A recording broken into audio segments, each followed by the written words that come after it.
So today is a bit of a different episode. It's not exactly an episode at all, actually. Due to recent events, I had to record a few lectures for my US history class. And maybe at some point I'll turn this into a full episode, but right now I just wanted to release the lecture as it is. Basically, it's me talking, and the slides are the only visual thing you can see. And I'd like to get some feedback on it and perhaps things that I could improve about the lecture or add to it to make it more fully encompassing. Then I can take that and turn it into a full-on documentary type thing, I guess? And sorry, had to make one more addition before we get started. Looks like this thing is getting demonetized too, just like the last video I did based on a college lecture. YouTube really needs to stop claiming they support education when they aren't even willing to support actual course material, especially when this is such run-of-the-mill stuff. Guess I'm not backed by PBS or History Channel or something like that. I'm just employed by a lowly university. Apparently, only corporations can educate people according to YouTube. So instead, please consider donating to my Patreon or buying some merchandise. I know these addendums are tedious, but I refuse to let YouTube's lies stand unchallenged. Their pernicious policies really hurt the history profession as a whole. But anyways, on with the lecture.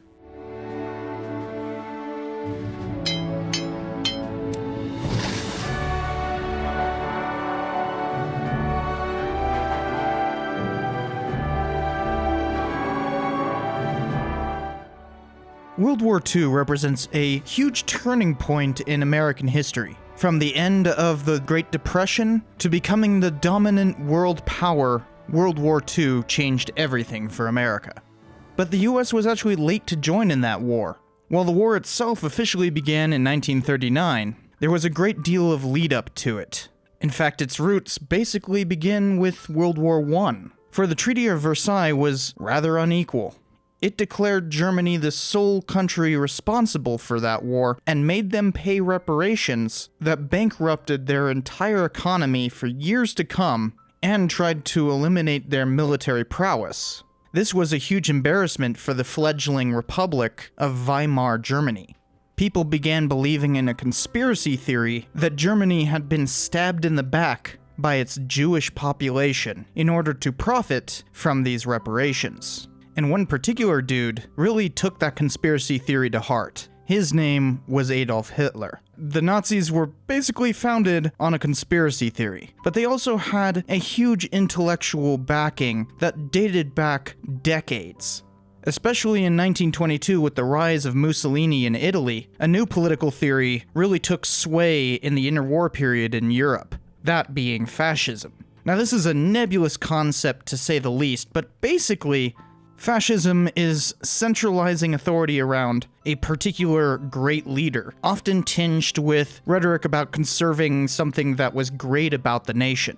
Before Hitler managed to secure power in 1933, he had already made his version of fascism very clear. He rose up in the ranks as part of a political party called Nationalsozialistische Deutsche Arbeiterparty, which basically means National Socialist German Workers' Party. Now, I do have to point out that socialist can be a bit of a misnomer. Hitler was very, very anti-communist, and he campaigned against socialism quite often. No, fascists, and this particular type of fascism, Nazism, are very much right-wing ideologies, at least in the way that we categorize those things today. And what Hitler said that he was campaigning for can be found in Mein Kampf, where he said, "What we must fight for is to safeguard the existence and reproduction of our race and our people, the sustenance of our children and the purity of our blood, the freedom and independence of the fatherland, so that our people may mature for the fulfillment of the mission allotted it by the Creator of the universe. Every thought and every idea, every doctrine and all knowledge must serve this purpose, and everything must be examined from this point of view and used or rejected according to its utility."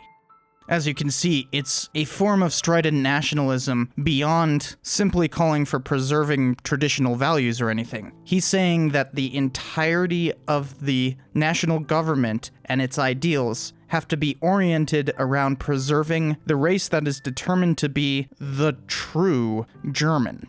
And in order to preserve that Germanness, it required rooting out anyone who wasn't properly German, i.e. Jews, homosexuals, communists, and anyone that might ruin the gene pool, all had to go. He also believed in a concept called Lebensraum, which means living space. The idea there being that the entire German nation had to expand significantly in order to sustain itself.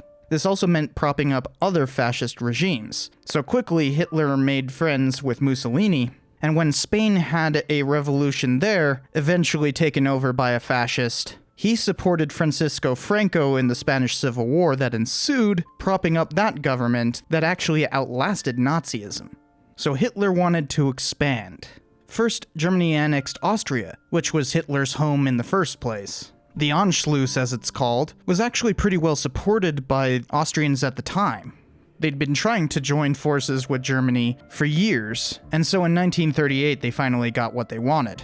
But Hitler wasn't done invading other countries, and so he demanded the annexation of Czechoslovakia as well, which after extensive talks between the UK, France, Italy, and of course Germany, they all agreed that Germany could annex a significant portion of Czechoslovakia, thereby appeasing Hitler. But this is also where France and Britain drew a clear line saying no more annexation.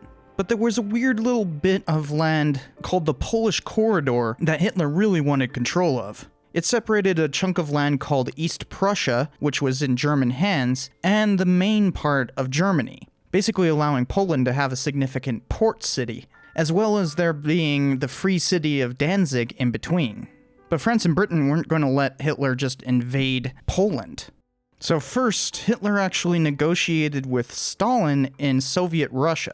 The Soviets agreed to a non-aggression pact. They also agreed to split up Poland once the invasion started. But still, Hitler didn't want to make it seem like he was the aggressor, even though it was pretty obvious. So he created a false flag operation called the Gleiwitz Incident, where Germany attacked its own radio station and pretended that it was coming from Poland, thereby giving them the impetus to declare war on Poland and invade. Well, no one fell for the false flag operation, so France and Britain declared war on Germany in 1939. But France and Britain were perfectly happy with setting lines to stop Germany from invading France, but Germany was obviously more preoccupied with invading Poland. So for 8 months, even though France and Britain had declared war on Germany, there was basically no fighting. In fact, American newspapers got so annoyed with the fact that nobody was fighting, they called it the phony war. But soon Germany turned around and invaded France, taking it over really quickly in what many people call a blitzkrieg, literally meaning lightning war. France had to surrender, and Britain ran away to her island to fortify against a possible invasion from Germany. That never came, but Hitler did begin a bombing campaign of Britain. All the while, the United States remained officially neutral. Remember, Franklin Delano Roosevelt had a lot to deal with at home with the Great Depression. Eventually, instead of invading Britain, Hitler turned his forces eastward and invaded the Soviet Union, despite their non-aggression pact. So the Allies were set.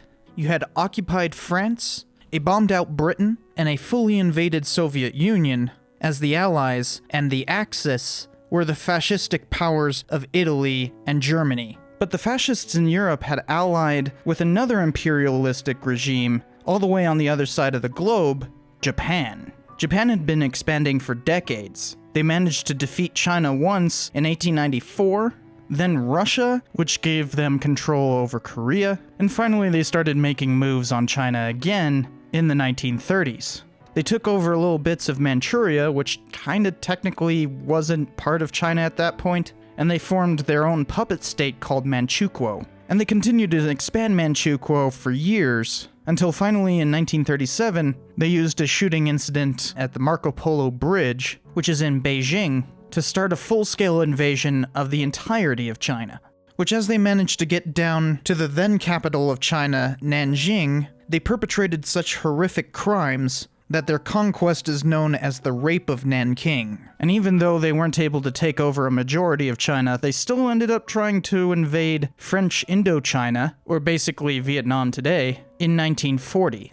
So the entire world was going to war while the US sat out of it. But not exactly. Because throughout this time, everyone in the United States could tell that another war was coming.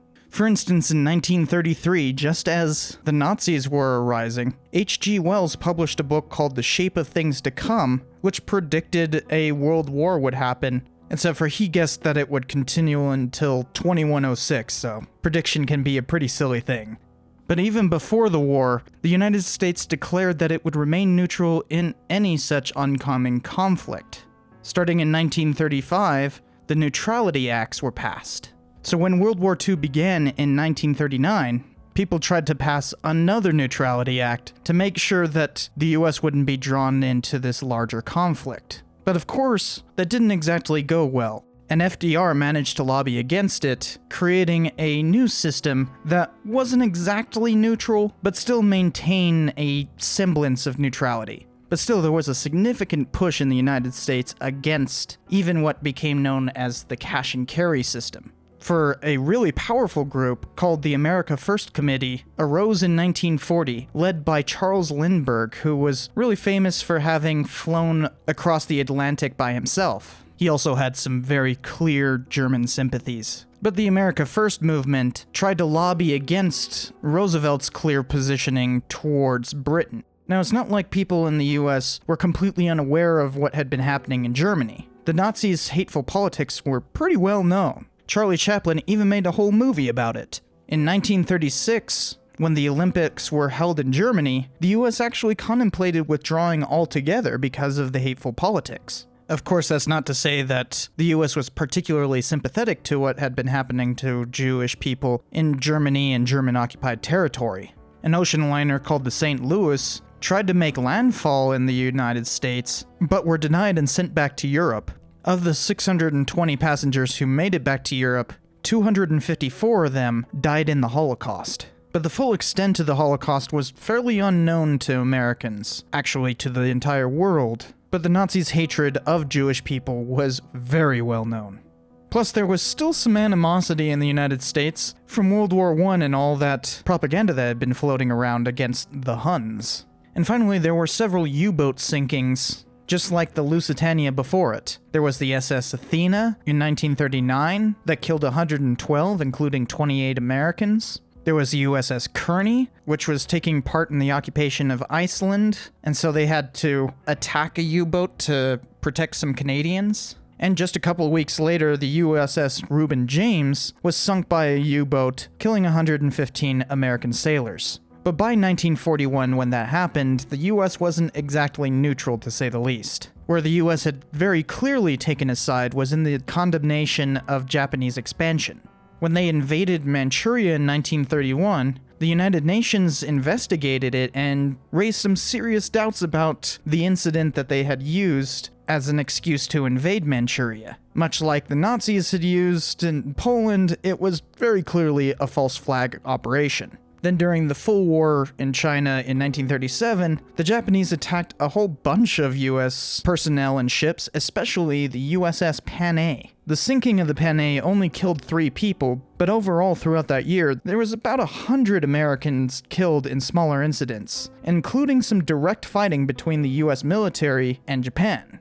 But most of these things were sorted out, though with a lot of public criticism from the US. What really worried the US was the end of what was called the open door policy. You see, the US since the 19th century had campaigned to keep China open to trade, especially US trade. And the Sino-Japanese War was threatening that. Sino meaning Chinese. So as Japan invaded more and more places, the US became less and less neutral. So while you had, like, the America First movement campaigning for absolute isolation, people like FDR, the president, campaigned against isolationism.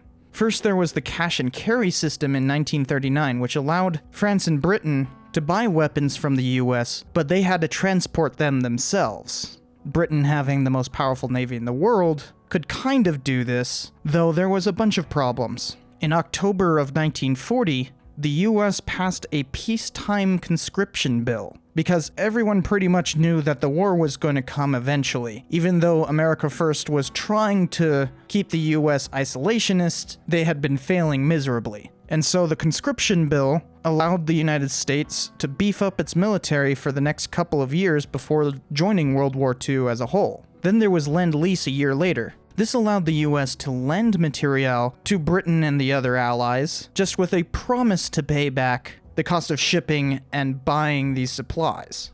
This clearly eliminated the United States' neutrality, because unlike cash and carry before it, the US was now supplying and transporting those supplies. So as the US became more and more at odds with the Japanese, we had a clear warlike policy that was anything but isolationist. So with the Japanese invasion of Indochina, the US officially cut off oil supplies to the Japanese. And while there was some serious negotiations between both America and Japan, these negotiations went nowhere. In fact, in mid-1941, we created a batch of pilots called the Flying Tigers as a volunteer group that would go and fight on behalf of the Chinese. This is before declaring war on Japan. There had been other volunteer groups like the Lincoln Battalion during the Spanish Civil War and the Eagle Squadron, which were US volunteers going to fight on behalf of Britain, but these were not organized by the United States. The Flying Tigers, on the other hand, was an official US operation. But before the Flying Tigers could even arrive to fight on behalf of China, the Japanese took matters into their own hands. As President Roosevelt said, "Yesterday, December 7th, 1941, a date which will live in infamy, the United States of America was suddenly and deliberately attacked by naval and air forces of the Empire of Japan. Japan surprise attacked the US in Pearl Harbor, Hawaii, where the Pacific Fleet was stationed. This attack killed 2,400 Americans and sank 6 ships. It also destroyed 188 aircraft, with a whole bunch of damage to everything in the vicinity. Along with this surprise attack, they also invaded the Philippines, which was still part of the US at this point, and Wake Island, all within 24 hours of Pearl Harbor.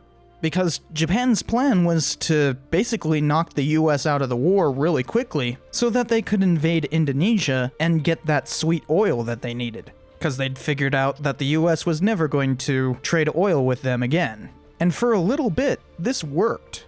While the US declared war on Japan the day after Pearl Harbor, ramping up to fight against Japan was a totally different thing. In the Pacific, the US seemed to be in a hopeless position. Japan steadily extended her territory throughout the South Pacific, even coming to threaten Australia by taking over New Guinea and Burma, even threatening Australia and India, which were important pieces of the British Empire, by them taking New Guinea and Burma. And after just a few months of fighting in the Philippines, Japan managed to conquer all of that territory, and for all the Americans who surrendered to them, they had to endure what's called the Bataan Death March. Because something that you have to understand about the Japanese Empire is that they didn't really believe in surrender. So for the 60 to 80,000 Americans who surrendered, they were force-marched for about 60 to 70 miles under horrible conditions, which resulted in the death of around 10,000 of them.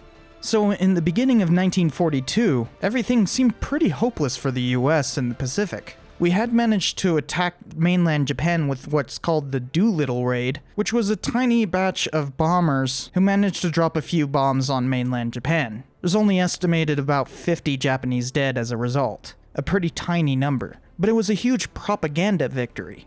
It sent a message to Japan saying the US was coming. But Japan didn't stop invading American territory. They took over a couple of Aleutian Islands, though that never really went anywhere. That was really a sideshow. Instead, a few battles happened in the South Pacific that started to turn the tide. First, there was a naval battle at the Coral Sea, which is just north of Australia. And while it was indecisive, it did stop the Japanese from expanding even further south. But the real turning point came when the Japanese tried to invade the island of Midway. That battle ended with a clear American victory. It also cemented the role of aircraft carriers, because the US managed to sink 4 of the Japanese carriers in the process of the battle. It was such a decisive victory that only 300 Americans died, as opposed to the 3,000 Japanese. But before the US could really focus on Japan, Germany declared war on the US only 4 days after Pearl Harbor, which of course the US returned the favor a day later by declaring war on Germany. And since Europe had always really been the focus of FDR's administration, they decided Europe took priority. So first there was the naval war trying to take control of the Atlantic, which by early 1943 was pretty much an Allied victory. While U-boats remained a problem throughout the war, the big battleships of the German Navy were gone for good. So the first strategy with the US and its allies to try to take Europe first was what they called the soft underbelly of Europe. The idea was to drive northward to take over Europe from the south. This began in November of 1942 with the North African Campaign. And while it took a little bit of time for the US to figure out how to fight this war, the Allies managed to clear out the Nazis from North Africa by May of 1943. A couple months later, they used North Africa as a jumping point to go into Sicily. This was an extremely rapid campaign, taking a little over a month to conquer the entire island. But by the time the Allies managed to get together to invade Italy, Mussolini's fascist regime fell. Mussolini was initially imprisoned, but the Germans rescued him and set up a puppet government in northern Italy. Though Mussolini was still alive, the Germans were effectively the only ones fighting against the Allies. So the Allies expected a pretty easy invasion of Italy, but it turned out the Nazis had fortified a series of lines to bog down the Allies. First came the Winter Line in 1943, which was actually a series of lines, managed to halt the Allies in southern Italy all the way until June of 1944.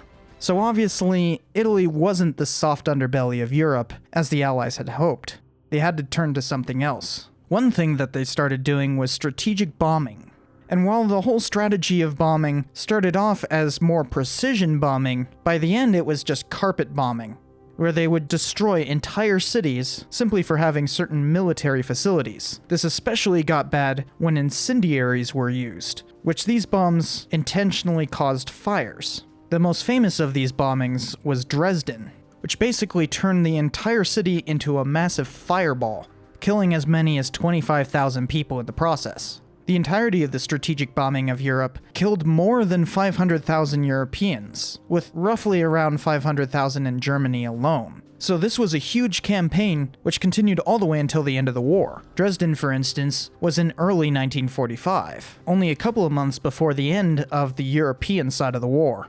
So instead, the Allies decided that they needed to open up fronts in Northern Europe, what they called Fortress Europe. Now remember, the Soviets were already fighting a war from 1941, so they were pushing from the east, and they needed the Allies to push from the west. So in what they called Operation Overlord, the Allies invaded Normandy on June 6, 1944. It was the largest amphibious invasion in history. D-Day alone, which is actually just military code for the first day of an invasion, killed more than 4,000 Allies. But they managed to make a beachhead and start trying to take over the entirety of France. Unfortunately, they got bogged down in the hedgerows, so they had to call in a commander who had been basically being used as a decoy because he was famous, General Patton. He was actually the one who had led the charge back in the whole soft underbelly campaign. But because he slapped a couple of soldiers, he had been sidelined. And with his leadership, he managed to get the army out of the hedgerows and start pushing towards Germany. By August 25th, 1944, Paris was liberated. Now the rush was on to push all the way to Berlin, with the Russians fighting mightily in the east, and almost was a competition over who could conquer more territory. For instance, there was Operation Market Garden, where the Allies tried to parachute in behind enemy lines and capture bridges so that tanks can roll on past. But as one British lieutenant said, "I think we may be going a bridge too far." Instead, the Germans decided on a last-ditch effort to try to repeat their success in France from 1940. But 1944 was a very different year, and while they managed to push a giant bulge into the Allied lines, trapping the 101st Airborne behind that line, they did not succeed because Patton turned north and managed to come to the 101st's aid. But not before the commander of the 101st refused a German offer to surrender by sending back the message, "nuts." By March 7th of 1945, the Allies crossed the Rhine through an area that was heavily fortified called the Siegfried Line, yet another German attempt at fortifying a giant area to stop Allied invasion. But the people who were doing the most significant pushing were the Soviets, who managed to get to Berlin by April 16th. Later on that month, Hitler committed suicide, and only 8 days later, Germany surrendered unconditionally. That day, the 8th of May 1945, is known as VE Day, as in Victory Europe. But with European victory came new problems. First, as the Allies had advanced, they discovered the horrors of the Holocaust. As Allied commanders toured the concentration camps, General Patton himself vomited at the sight. In fact, US soldiers were so angry that they committed a few massacres of Nazi guards for the concentration camps. And trying to figure out how to deal with the newly surrendered Germany was quite a task. Basically, all the Allies divided up Germany into separate sectors. These zones of control ended up splitting Germany all the way until 1989. From 1945 until 1989, there was an East and a West Germany, defined by this split. Along with this was the fact that the Soviets had conquered so much territory that they were able to set up communist governments throughout Eastern Europe. This was a recipe for much conflict to come. But before that, the US hadn't forgotten about the Pacific Theater. While the US focused on defeating Germany in Europe, we had made significant gains in the Pacific. There were actually quite a few different fronts to this theater. For the British had been fighting to try to take back Burma, which bordered India. There was, of course, also the Chinese theater, but neither of these fronts really had significant US engagement. Instead, there were basically two different directions of attack as the US tried to get closer and closer to the Japanese mainland. Remember, they had expanded to a huge extent. So the first line of attack happened only a couple of months after Midway, in Guadalcanal, where the US started taking over the Solomon Islands, and then would work their way up through New Guinea, taking back the Philippines, and eventually arriving in Okinawa. More than a year later, the US opened up another line of attack known as the Island Hopping Campaign, where US Marines captured a significant island in each major island group, and skipping all the islands in between, moving their way up all the way to Guam in 1944 and Iwo Jima in 1945. The far southern route was mostly led by the Army, whereas the island hopping campaign was mostly led by the Navy. But taking back the Philippines was a huge propaganda victory. After all, the Philippines were an American Commonwealth before the war, and General MacArthur had sworn to return. Taking the islands back was a clear sign of America beginning to overturn the Empire of Japan. Once that reversal progressed as far as Okinawa and Iwo Jima, the US had enough space to strike at the Japanese mainland. And we started with strategic bombing. The US had invented a high-altitude bomber with a pressurized cabin, called the B-29, for just such a long-distance bombing campaign. This is where firebombings took a truly horrendous toll, especially in Tokyo, the capital of Japan. These firebombings took between 240,000 and 900,000 dead, depending on how you calculate it, because there were a bunch of people who ended up starving to death. But in June of 1945, the US kept on trying to get Japan to surrender, and without those surrenders, they had to plan what they called Operation Downfall, as in the invasion of Japan. The problem is, Americans who had been fighting these island-hopping campaigns and in the Philippines and Okinawa found that the Japanese often refused to surrender and would fight to the last man or commit suicide instead of surrendering. There seemed to be an entire culture that was stopping Japan from surrendering. So Operation Downfall was planning to have to fight Japan to its last man, with an estimated 1 million American casualties as a result. After a conference with Allied leaders in Potsdam, a declaration to the Japanese called for unconditional surrender, just like Germany. But the Japanese refused to surrender, partially because unconditional surrender meant that the emperor might have to lose his imperial status.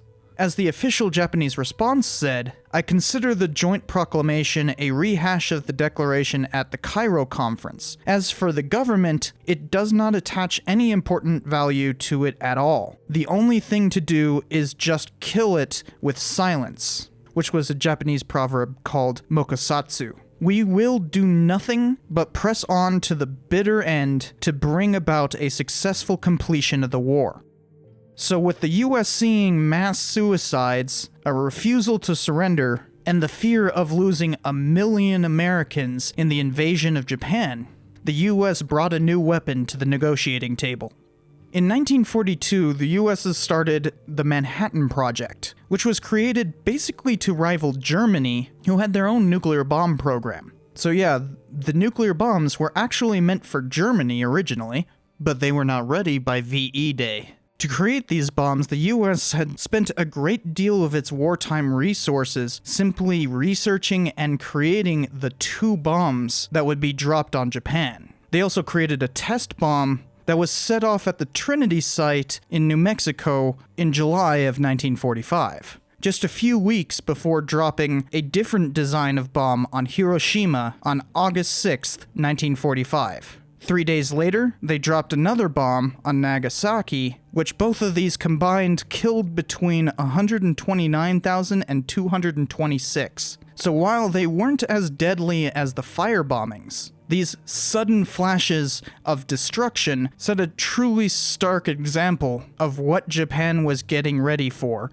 Plus, at the same time as Nagasaki, the Soviets invaded Manchukuo. So engaged on all fronts and being bombed to oblivion, Japan's Emperor Hirohito intervened and officially proclaimed that Japan would surrender, which they did on August 15th, 1945. VJ Day.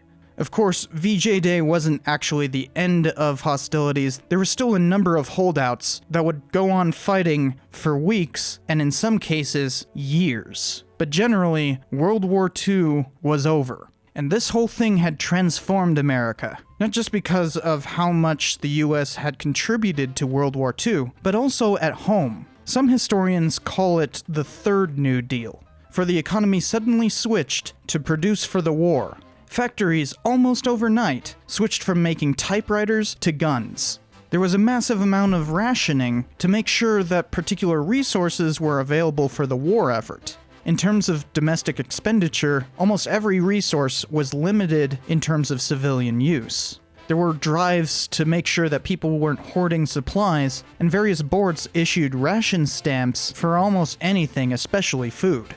It became incredibly difficult to even get tires for cars, and even using gasoline became somewhat of a luxury item. But the US also put a huge amount of funding towards research, not just in terms of the Manhattan Project, but a whole bunch of different stuff.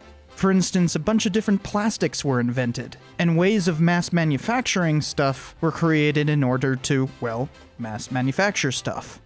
With all this going on, unemployment plummeted. In fact, during World War II, unemployment hit its lowest low in US history. It halved in 6 months from the beginning of the war, and it reached its lowest point in 1944 with only 670,000 people unemployed, which was 1.2%, as in 98.8% of the entire US was employed.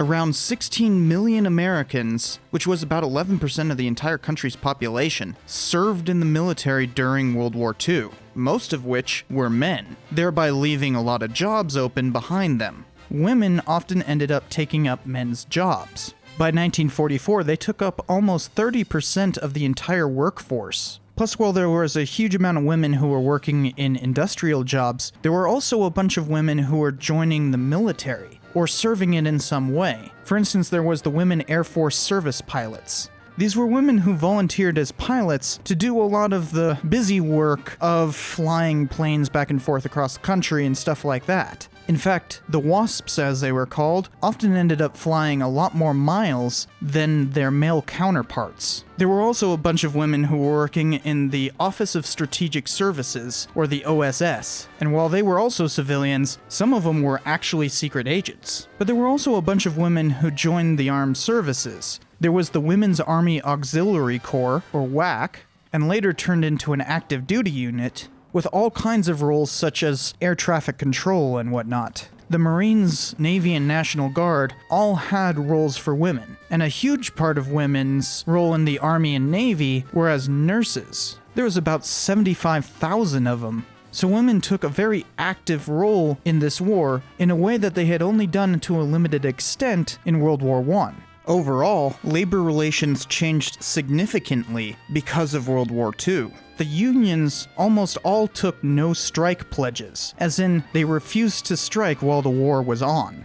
Specifically, the American Federation of Labor and the Congress of Industrial Organizations, as in the AFL and CIO, the two largest unions in the country, tried to stamp out any form of strikes during this period. And another huge leap was Executive Order 8802, which declared that there would be no racial discrimination in any federal contractor in any industry that was contracted with the United States on behalf of defense. So they created the Fair Employment Practice Committee, which had the power to investigate any form of discrimination in defense industries.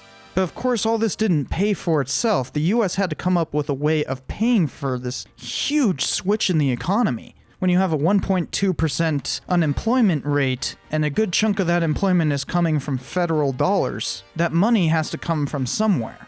So first, the federal government raised taxes. Corporate tax jumped from 19% in 1940 to 40% a mere couple months into the war. The highest income tax bracket hit 98%. Yeah, they were only allowed to make 2% of their income, while the lowest tax bracket went over 20%. So that's a huge amount of money flowing into the federal government, but that still wasn't enough. And so the US often used bonds, which were basically promissory notes. You'd buy a bond, thereby paying the government, and what you paid for that bond would eventually be paid back with a certain amount of interest. Buying war bonds became a huge part of the propaganda that the US had to push out to keep this whole war effort going. So we created the Office of Censorship. This office paid for the propaganda. It also, obviously by the name, censored the media. It read everyone's letters coming back from the war in order to redact any kind of information that could damage the war effort if it was let out.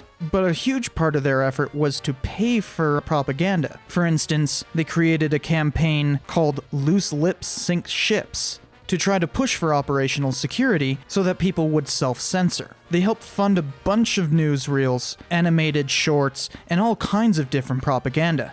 Hollywood was often exempted from drafting and all that kind of stuff specifically to be able to make this kind of propaganda. So you have this whole effort with full employment, women in the workforce, women in the military, rationing, propaganda, censorship, and of course the Fair Employment Practices Committee, which was pushing for racial equality. And one newspaper in February of 1942 played off of all this by publishing what they called the WWII campaign. The idea was that there would be some sort of victory at home as well as abroad. You see, the Courier was a black newspaper, and they saw Executive Order 8802 as the first step in ending segregation. But that would have to wait until after the war. Before that, though, there was a far worse form of segregation on the West Coast. Because of the Japanese attack on Pearl Harbor and long-standing racial hatred in the West, people didn't trust residents of Japanese descent whether or not they were American citizens. Almost immediately, as the president has the power to do, FDR ruled Japanese people as enemy aliens. This only applied to immigrants and was a standard part of the US's military apparatus dating back to the 18th century. FDR did declare Germans and Italians enemy aliens as well, and the federal government rounded up thousands of non-natives to detain before they might do something seditious, including 15,000 Italians and Germans. But the vast majority were Issei, or first-generation Japanese immigrants. But even those initial roundups weren't enough. People were especially concerned about Japanese descendants being disloyal to the United States, and while that concern was based on a great deal of racism, they had some significant incidents that confirmed those racial biases. For instance, on the island of Niihau, one of the Hawaiian island chain, just after Pearl Harbor, one of the Pearl Harbor attackers crash-landed on the island. But instead of alerting local authorities, the people of Japanese descent on the island ended up helping the downed pilot. Now, it's debatable that these people of Japanese descent actually knew that the crashed airplane was something that had attacked Pearl Harbor, but in either case, they not only helped but protected the downed pilots to the point of getting into a shootout over it.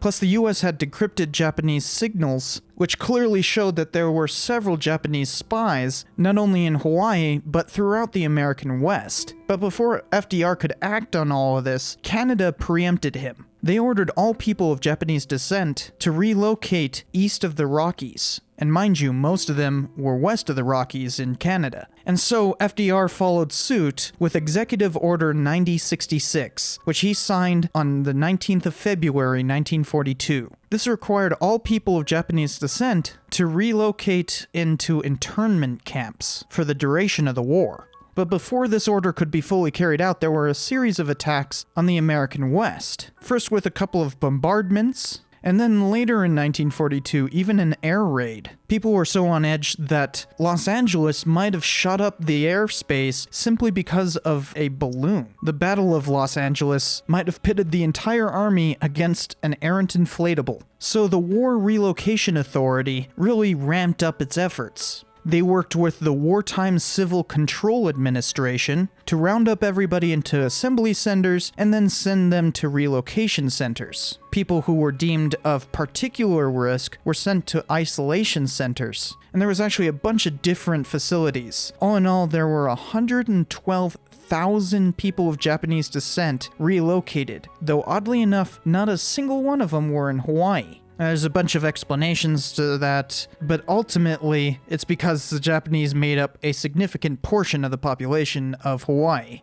Most of these people were let out in late 1944 or early 1945 before the end of the war, but ultimately, most of them had to lose significant property, a huge no-no in American society. Since they couldn't afford rent while they were being held in internment camps, the internment of people of Japanese descent had generational consequences. And the US pretty much acted like this was just a consequence of the war that everyone had to deal with. Even though it had been taken to the Supreme Court multiple times, the Supreme Court ruled that it was perfectly constitutional for the US to inter its own citizens, though it has rescinded that ruling since. And it wasn't until 1988 where the US paid reparations for what she had done to her own citizens by paying $20,000, or about $43,000 today, to all survivors, totaling $1.6 billion, or about $3.5 billion today. But of course that could only go to the people who had survived all the way until 1988, which came out to 82,219 people. But despite that dark chapter in America's history of World War II, we emerged as the sole superpower. As a result of the war and the US's prominence, a remodeled version of the League of Nations was created called the United Nations, which we still have today. And the most explicit mission of the UN is to prevent another world war. It's specifically an organization where nations can come together and try to diplomatically work out their differences. We can debate on whether or not that's been effective, but one thing's for sure, there hasn't been another world war. And the formation of the UN was on US soil in San Francisco. It now resides in New York, clearly reflecting the prominence the US held, for everybody's economy was obliterated. This is when the United States rose to prominence as the preeminent power in the world. Only 0.32% of the US's population died, less than 0.5%. For contrast, the United Kingdom lost almost triple that percentage-wise. But the worst affected were Germany and the Soviet Union. Germany had about 7 million people killed, and the Soviet Union had more than 20 million people killed. Comparing that with the United States, which we only lost about 420,000 people, it's a pretty stark contrast. Everybody except for the United States had to deal with a devastated economy. So we launched what's called the Marshall Plan, or the European Recovery Program, in 1948 to spend about $12 billion, or roughly the equivalent of $128 billion today, to prop up the economies of Western European countries. But you see, part of that whole thing was trying to spread America's wealth back to her allies because a whole new conflict had come to prominence: the Cold War.